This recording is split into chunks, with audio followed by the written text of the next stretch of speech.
Well, every year, more than 20,000 Australians will suffer a cardiac arrest while going about their daily business. If they're not in a hospital at the time, there is a less than 10% chance of surviving.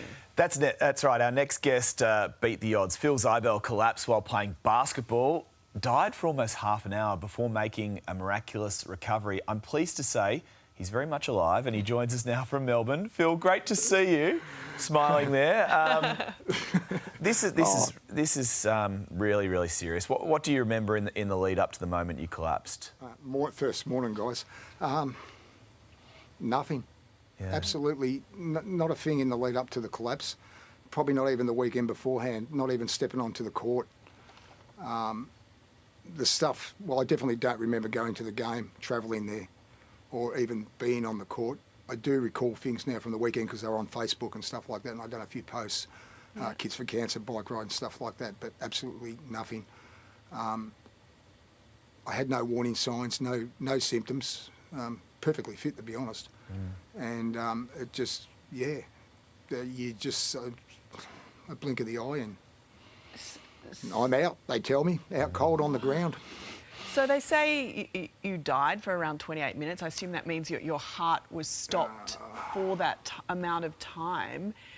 Do you have any knowledge of what went on in that time? You know, I guess the question people want to know is, did you see the other side? That sort of thing, you know?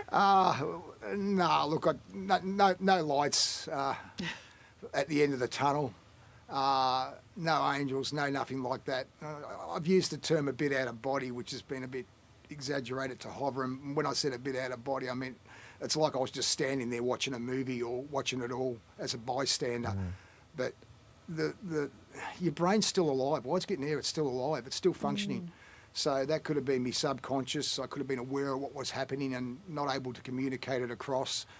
It could have been a lot of things. I mean, I could have been just out of body, standing there, directing everyone, telling them. I really don't know. That's as far as that part went. Was that I can still see it all in my mind. As in, you can see them working on you in your mind. Is that what you mean? Yeah. I can see Josh on the phone to Triple O, and I'm saying, "What are you doing on the phone, mate? Get off your phone. You're always on it." I'm gonna call it Triple O, Dad. You know, and I can sort of see the nurse rushing over, but I'm not floating. I'm standing, watching, like I'm looking at you guys on the camera now. And, they've got the defibrillator, and the ambos are here. It's all good. I can go away and leave it all up to them. They can take care of it now. Not realising it was me, of course. It's bizarrely terrifying, isn't it? To think about. But Phil, looking at you, you're a fit man, a healthy man. You do it all. Taekwondo, basketball. Are you surprised you actually, you went down, you suffered a heart attack? Clint, I just come back from the 21 World Championships held in 22 in the Netherlands. And in the lead up to that, being my age, I've had stress tests and echo Dopplers, and I got through the stress test and, everything was absolutely 100% fine. So, look, yeah, it's something that can happen to anyone at any time. It could be a 6-year-old, an aneurysm on the heart. From what I understand, you can be born with them. They can be with you for a long time. They can remain undetectable. People often get them on the brain stem, the brain up here. This is something that can happen to anyone. It could happen to anyone's family. Sorry, I'm counting my blessings every day. Every day's a blessing. Every day's a blessing. And you mentioned before you saw your son Josh on the phone. There was an off-duty nurse to perform CPR. People were getting the defibrillator. How important do you think it is for people to know what to do in a scenario like that, for people to learn resuscitation skills? Okay, as you said, survival rate's about 10%. It's probably less with a lot of other odds not being on hand. That time it takes the ambulance to get there, that's the most vital time.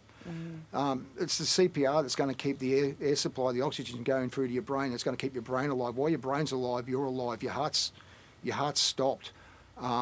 It's quick response, it's early CPR, and then a defibrillator if there's one available. And they're what's going to keep them going. And look, the defibrillator might not work. It might not be the in-house defibrillator that works. It might be when the paramedics get there and they get their equipment onto you. That's what works. But it's so important that people learn CPR. Look, sorry, I'm going on. Just quickly, I'll tell you how important it is.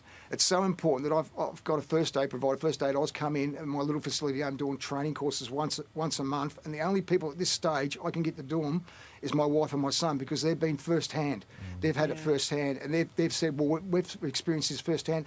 And I urge everyone to get out there and do it, because I'd hate to see everyone experience it first hand before it happened to them. Don't just sit back and say, yeah, sorry, go on. No, I was just going to say, Phil, we do have to go now, but that is such an important message, and thank you so much for sharing your experience with us today. Sorry, guys. No, you've been great. Thanks, You've been great. Phil. Counting your blessings, and we appreciate Good to it. see you. Thank you. Have a good day. You too. Thank you.